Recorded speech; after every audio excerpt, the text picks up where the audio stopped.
ఎందరు వేదికెక్కినను ఎందరు గల్గినా, అమ్మా ఎందరు వేదికెక్కినను ఎందరు గల్గినా, నందమూరి వారి అందమునందు చంద్రుడు అందరి చిత్తములాక్రమించినన్. ఎందరు వేదికెక్కినను ఎందరు గల్గిన, నందమూరి వారందమునందు చంద్రుడు అందరి చిత్తములాక్రమించినన్. అందరికంటే ముందుగను అమ్మకు మ్రొక్కగా, అందరికంటే ముందుగను అమ్మకు మ్రొక్కగా, మా అమ్మకు మ్రొక్కగా నా మనంబదే తొందర సేయుచున్నది. ఎందరు వేదికెక్కినను ఎందరు గల్గిన, నందమూరి వారి అందమునందు చంద్రుడు అందరి చిత్తములాక్రమించినన్. అందరికంటే ముందుగానే అమ్మకు మ్రొక్కగా, మా అమ్మకు మ్రొక్కగా నా మనంబదే తొందర పెట్టుచున్నది. ఏదో విడదీయగరాని బంధమై.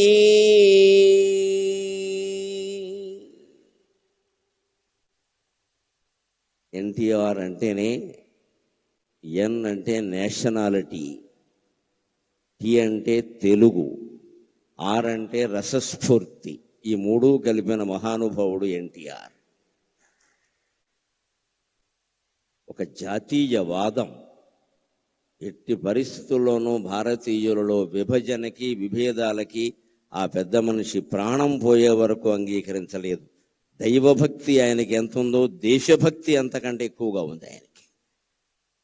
ఎన్టీఆర్ అంటే నేషనాలిటీ, ఎన్ అంటేనే నేషనాలిటీ. రెండవది తెలుగు. ఆయన ప్రాణం ఇచ్చాడు తెలుగు కోసం. నిజంగా నటుడుగా ఉన్నప్పుడు అంతే, నాయకుడుగా ఉన్నప్పుడు అంతే.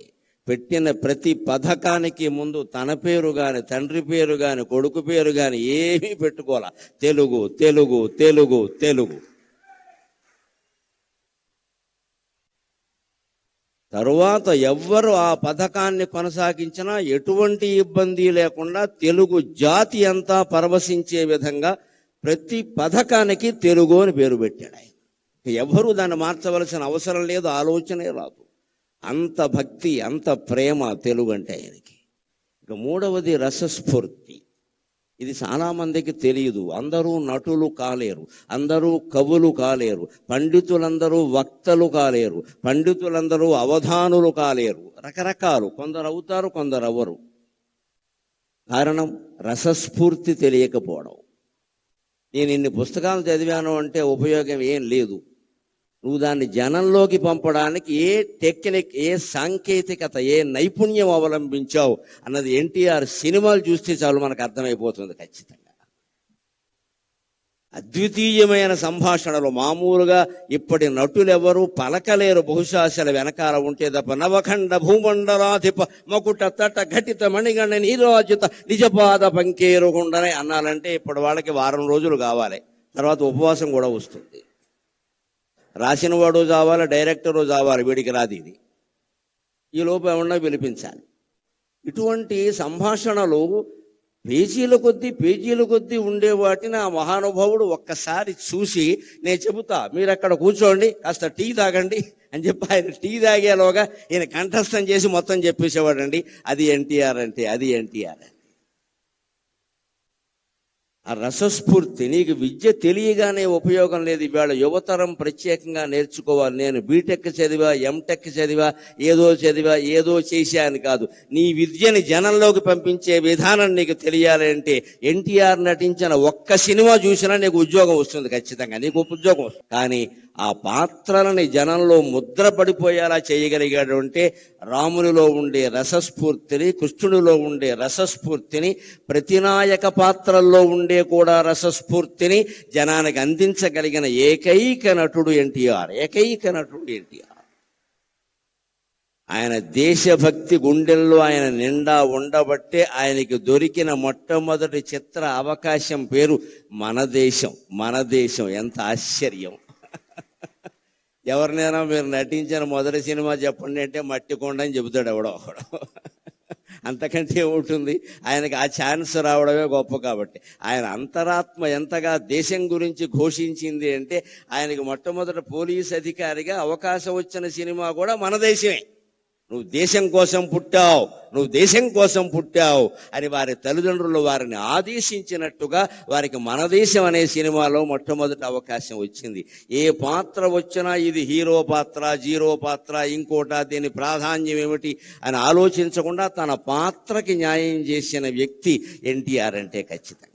రత్నాన్ని వెతుక్కుంటూ జనం వస్తారు కానీ జనాన్ని వెతుక్కుంటూ రత్నం వెళ్ళదండి. సినీ రంగంలో నటరత్నాన్ని వెతుక్కుంటూ సినిమాలు వచ్చాయి, సినిమాలను ఆయన వెతుక్కుంటూ వెళ్ళలేదు.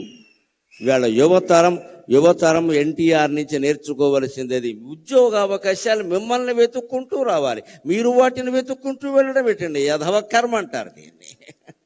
నీ దగ్గర ప్రతిభ ఉంటే నీ దగ్గరికి ఉద్యోగం వస్తుంది ఖచ్చితంగా. ఇప్పటికీ మీరు ప్రతిభను యువతరం సంపాదించుకోవాలంటే ఎన్టీఆర్ లాగా దైవభక్తి ఉండాలి, దేశభక్తి ఉండాలి, భాషానురక్తి ఉండాలి, అన్నిటికీ మించి రసస్ఫూర్తి ఉండాలి. అది మనం ఎన్టీఆర్ నుంచి నేర్చుకోవాలి ఖచ్చితంగా.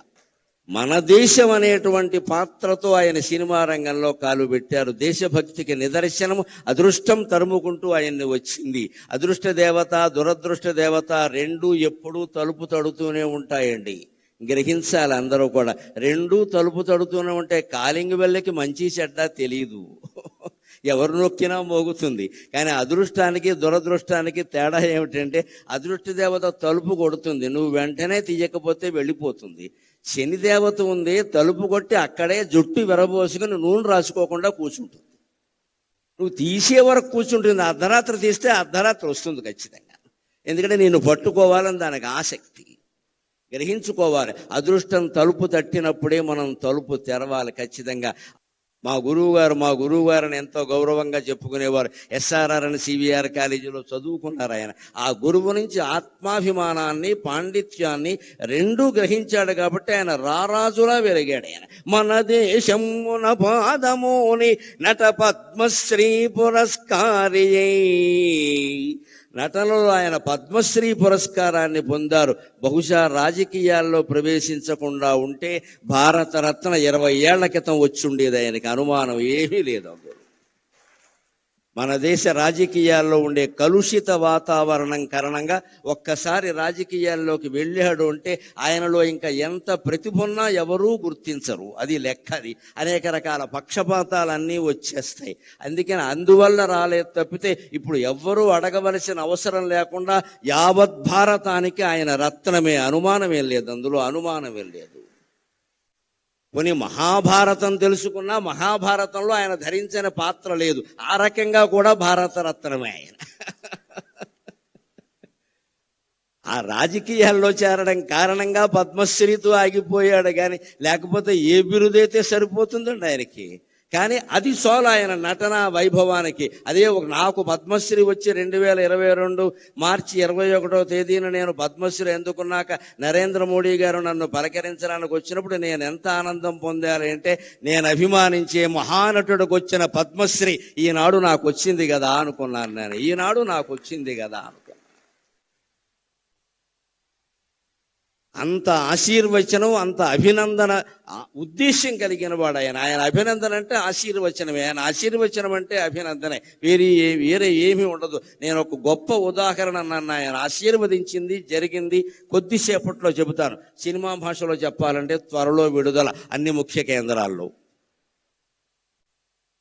మన దేశమున పాదముని నట పద్మశ్రీ పురస్కారి ఘన పౌరాణిక తత్వ జానపద సంఘ శ్రేష్ఠ చారిత్రక ప్రణుతింగాంచిన పాత్రలన్నిటినీ.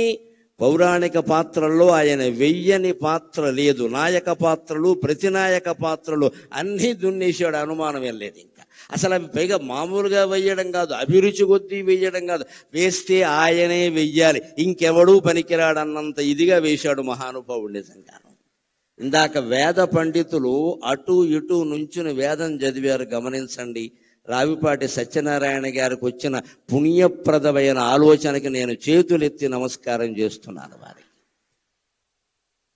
అక్కడ సరిగ్గా శ్రీకృష్ణుడి యొక్క చిత్రం పెట్టారు. రామారావు గారు శ్రీకృష్ణ పాత్ర ధరించింది, ఇలా చక్రం ధరించి ఉన్నది పెట్టారు. నిజంగా వేదం చదువుతూ ఉంటే ఉండవలసిన చిత్రం అదే. నిజంగా సరిగ్గా వేదం చదువుతుంటే అటు సగం మంది ఇటు సగం మంది నిలబడ్డారు చూడండి. ఖచ్చితంగా అది ఏమిటంటే లలితా సహస్రంలో చెబుతారు కదా, ద్విజపంక్తి ద్వయోజ్వల ద్విజపంక్తి ద్వయోజ్వల అంటారు. అమ్మవారి యొక్క పళ్ళ వరస 32 పళ్ళు ఏమిటంటే కింద 16 పైన 16 కదా. అలాగ వేదం చదివేటువంటి పండితులు అటు 16 మంది ఇటు 16 మంది నిలబడి వేదం చదివినట్టుగా నీకుండే 32 పళ్ళు ప్రకాశిస్తున్నాయమ్మా అని ద్విజపంక్తి ద్వయోజ్వల అని చెబుతారు లలితా సహస్రంలో. అంతటి దృశ్యాన్ని వేళ పద్మశ్రీ ఎన్టీఆర్ కల్చరల్ అసోసియేషన్ వారు సత్యనారాయణ గారి నాయకత్వంలో మనకు ఎలా చూపించారు అంటే, ఎన్టీఆర్ శ్రీకృష్ణుడిగా కనిపించేలా చేసి అటు ఇటు ద్విజపంక్తి ద్వయోజ్వల అనేటువంటి దృశ్యాన్ని మనకి సాక్షాత్కరింపజేశారు. నిజంగా మన సంస్కృతిని నిలబెట్టుకోవాలంటే ముందు వేద పండితుల్ని పిలవాలి, వేదస్వస్తి చేయించాలి, కనీసం 5-10 నిమిషాలైనా చేయించాలి. సంప్రదాయం తెలిసిన వాడిని కాబట్టి చెబుతున్నా, ఏవైనా అశుభాలు మీ ఇంట్లో జరుగుతాయి జాతకం ప్రకారం అనేటువంటి అనుమానం మీకు ఏదైనా ఉంటే 4 ఘనపాఠ్యాలను పిలిపించి హాల్లో వేదస్వస్తి చెప్పించండి అమ్మా. అశుభం జరగనే జరగదు, అశుభం జరగనే జరగదు, అన్నీ శుభాలే జరుగుతాయి. వేదం అంత గొప్పది. వేళ దాంతో మనం సభని ప్రారంభించుకున్నాం. ఆ వేదానికి మూలమైన, వేదంతో ప్రారంభమైన శాస్త్రాలు, కావ్యాలు, పురాణాల్లో ఉండే పాత్రలన్నీ అవలోడనం చేసుకుని ఆ మహానుభావుడు పౌరాణిక పాత్రలను నటించాడు.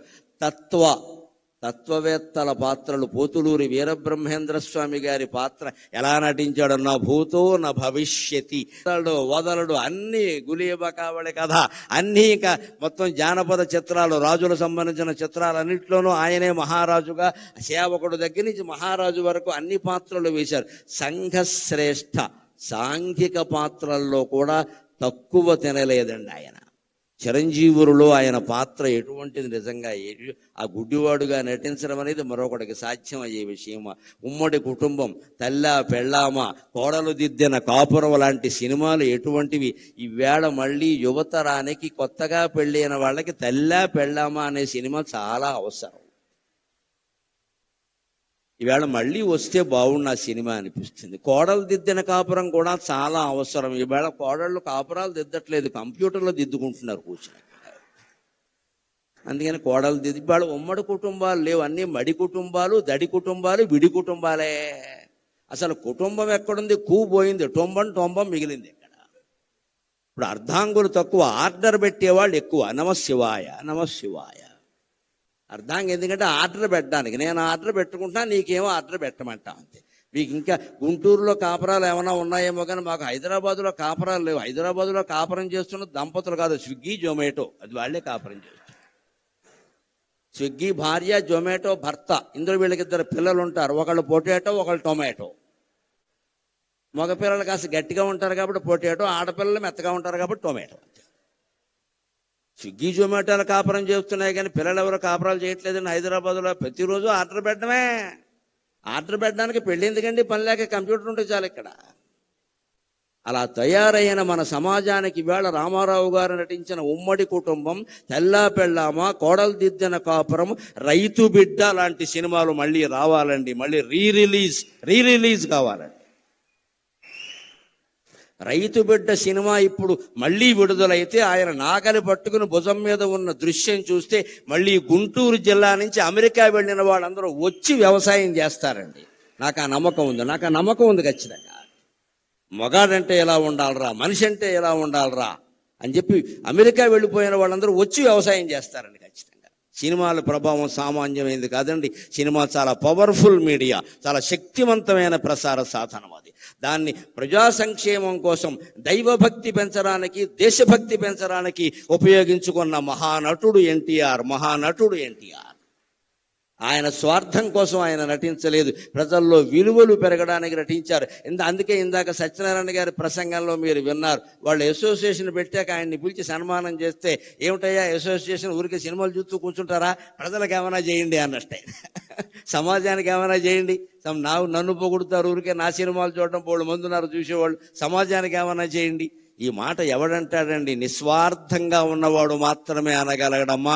ఆ తల్లి కడుపు ధన్యం, ఆ తండ్రి జీవితం ధన్యం, ఎన్టీఆర్ పుట్టిన నేల ధన్యం, ఎన్టీఆర్ పీల్చిన గాలి పీలుస్తున్న మనం అందరం ధన్యులం. పౌరాణిక, చారిత్రక, తత్వ, జానపద, చారిత్రక, సాంఘిక శ్రేష్టమైన పాత్రలు, చారిత్రకమైన పాత్రలు. ఒక కృష్ణదేవరాయల పాత్ర, ఒక చంద్రగుప్తుని పాత్ర ఎవరు నటించగలరండి? ఎన్టీ రామారావు గారు తప్ప. ఇప్పటికీ కృష్ణదేవరాయలంటే ఎలా ఉన్నాడో మనకు తెలియదు. మేమైతే రామారావు గారే కృష్ణదేవరాయలు అనుకుంటాం. మేమంటే అసలు ఇలా మీసం తిప్పుతూ ఉంటే మనవాడరా, తెలుగువాడరా, ఇంక మళ్ళీ అనుమానం ఏమిట్రా, ఇటువంటి మహారాజు ఉంటాడా, ఆంధ్రభోజుడు మళ్ళీ పుట్టాడా అనుకోండు. ఆంధ్రభోజుడు అంటే ఆంధ్ర భోజనం చేసేవాడు కాదు. ఆంధ్రంలో కవులని, పండితులని, సంస్కృతంలో భోజమహారాజు ఎలా పోషించాడో ఆంధ్రంలో కవుల్ని, పండితుల్ని అలా పోషించేవాడిని ఆంధ్రభోజుడు అంటారు. ఆంధ్ర భోజనం చేస్తే ఆంధ్రభోజుడు అనరు. అలాగ ఎందులో నటించినా ఒక ముద్ర వేసే విధంగా వివేకానందుడు చెప్పినట్టుగా ఎవరైనా ఎన్నేళ్లు బతుకుతారు ఈ ప్రపంచంలో, నీదంటూ ఒక ముద్ర వేసి వెళ్ళు అంటాడు ఆయన. అలాగా ఆయన ముద్ర అనేక రకాలుగా వేసి వెళ్ళిన మహానుభావుడు. ముద్ర కాదు, భద్రమూర్తి ఎన్టీఆర్ అంటే. ఈ వీడియో నచ్చితే లైక్ చేయండి. అలాగే మా ఛానల్ ని ఫస్ట్ టైం కనుక చూస్తున్నట్టయితే ఇప్పుడే సబ్స్క్రైబ్ చేసుకుని పక్కనే ఉన్న గంట సింబల్ ని యాక్టివేట్ చేసుకోండి. అప్పుడే మేము పెట్టే ప్రతి వీడియో మీకు నోటిఫికేషన్ గా వస్తుంది. అలాగే ఈ వీడియో పూర్తిగా చూసినందుకు ధన్యవాదాలు.